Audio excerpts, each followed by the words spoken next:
Let's move on to running back, our week 3 NFL DFS first look on the Joe Holka Show. Jake Seeley from The Athletic is joining us as always. And I think the running back position is one that it's just decimated, right, after what we just saw, Jake. So it might be really a little bit tougher for me than normal in my type of style, where I really like to pay up for some of these elite guys. But right off the hop, Jake, I guess what happened to all these Derrick Henry people? They've disappeared over the last I guess 24 hours. So I've been avoiding him for forever and just getting absolutely punished for it. This week it actually worked out. So we'll start with Derrick Henry, 7,800. You might be the most anti-Derrick Henry person I know we should just wait till December. I mean, that's just really, how many times do we have to do this? He's the new Zach Ertz. Remember, Zach Ertz used to only show up in December? So Derrick Henry, this would be I know you hate him in DFS, and I understand why. It's the passing game, but he can take one pass for 80 yards, but it's not a lot of passes, and that's why. But if this feels like a game where you could get back on Derrick Henry because people are going to be ticked off from last week, the Minnesota Vikings defense through the first 2 weeks looks abysmal. All the new pieces, all the scheme changes, they can't do anything right now. And they're one of the 5, I would say the Giants, Bengals, Lions, and the Vikings are in the conversation. And there's probably 1 or 2 other that I'm not thinking off the top of my head, but a few of those defenses that I'm targeted, if you want, there's going to be a lot of people that are going to go to the passing side of this, especially with what Jono just did. If you want to be contrarian, I feel like Derrick Henry might be a contrarian play. Yeah, it's going to be interesting to see if all these Derrick Henry truthers just completely jump off this week, and then this is the week where he just goes crazy for over 200 yards and 2 touchdowns on the ground. That would be poetic justice, and something we see a lot in DFS is just these people that are extreme chalk. The next week they're 5%, something like that, and then that's the week you need them. So that's an interesting one. Jonathan. Well, you know why everybody was at Derrick Henry is because they kept showing that damn highlight against the Jaguars from last year where he threw 3 people down on the way to a touchdown. Yeah, and then his price was at a point where I was lucky that I didn't have a ton. I will say I did have some Derrick Henry. I'm not a crazy person, but yeah, my main team ended up fading him, and it worked out. Faded him in favor of a Jonathan Taylor team. He's 7K this week. So what do we think about Jonathan Taylor at 7K against the Jets? You included the part that mattered against the Jets. That's the other one I was trying to think off the top of my head. This is another team that I'm going to target a ton of. Jonathan Taylor's usage was terrific. And what we saw in that game, so there's twofold here. And for not so much DFS purposes, because you're not really getting too invested in Nyheim Hines any given week. But the one thing about Nyheim Hines, it's just in that game also, Phillip Rivers, one of his lowest targeting the backfield games he's had in a long time. This is somebody that targeted last year 34% of the time, came out of week 1, almost 40% to the backfield. And he still threw to the backfield, but it was only in the teens in week 2. And we saw some for Taylor, but basically nothing for Hines. That's the good. I say all to say that's the good news is that even if the game script is pointing to a lot more running and very few targets going to the backfield, Jonathan Taylor checks in first, and that's what you like to see. So I feel like Jonathan Taylor, honestly, until he gets to the 8K range, he's almost going to be like a plug and play for me.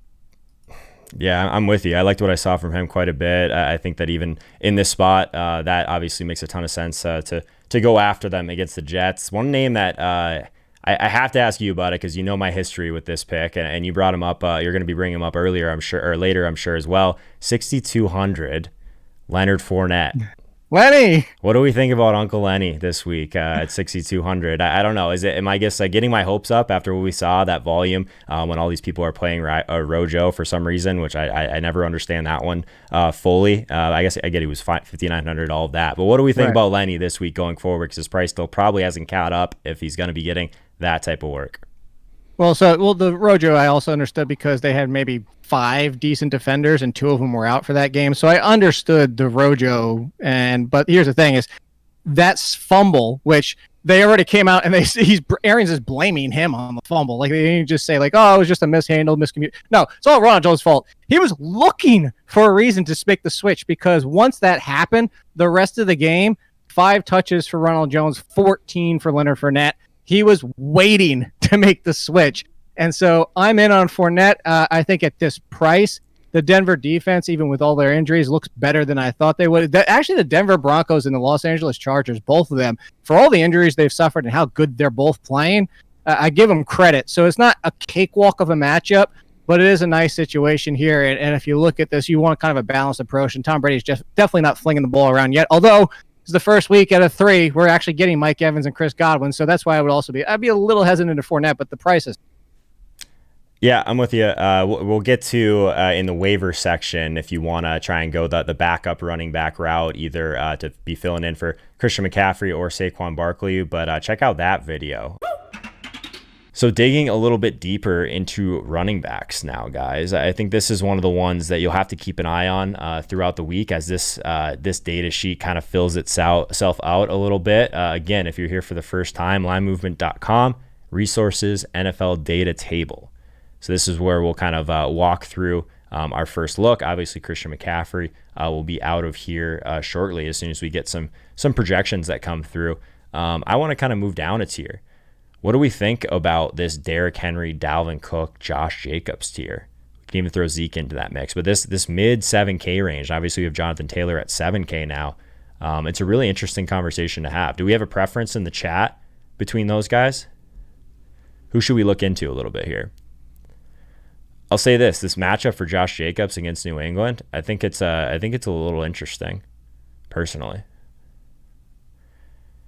So if we agree that Josh Jacobs hopefully is going to be at least capable of catching more passes, this is a decent spot. New England actually 27th in the NFL at defending the short area of the field. So I think that one is interesting for sure. That should be leading us towards the Giants as well, 28th. San Francisco actually this year defending the short area passes. So I think it's a spot that if you want to go after, if it's Gallman, if it's Deion Lewis, if it's Devonta Freeman, hopefully we get more information as this week goes on. But I definitely think that the Giants running back situation, if a clear guy does emerge, he's going to be a pretty easy conversation to have at this point. Mike Davis for McCaffrey, sure. Against the Chargers, I don't expect there to be a ton of points in this game overall, but we're going to have to see what happens, I think. Back to Henry and Taylor for Flash. I think that's pretty sharp, man. It's Mookie says JT still feels too cheap. I kind of agree with you, man. Even against the Jets, like, am I crazy for even considering going back to Jonathan Taylor when he is like the same price point as guys like Josh Jacobs? Pretty close, like the same range as Dalvin Cook, honestly. Someone like Austin Eckler, still very, very cheap against Carolina. I don't know. The usage has been weird there overall. I think Taylor at 7K, like, he might be my favorite play in that range. I think it's really interesting. So I think that's pretty much it in terms of running back. Definitely could circle back to the videos that will come out throughout the week. We hopefully get some more clarity on some of this value, but it's going to be a week where paying down at running back is going to be very popular. I'll say this, guys. Make sure if you're paying down at running back, you take ceiling into account. Ceiling's still important. These guys that are going to be catching a ton of passes, that yes, they're more expensive, but that secured role, hopefully where there's not a ton of we have no idea what's going to happen with Gallman, with Deion Lewis, with potentially Devonta Freeman. Pay up for certainty at a position, or not at least certain volume at a position where it's the easiest to do.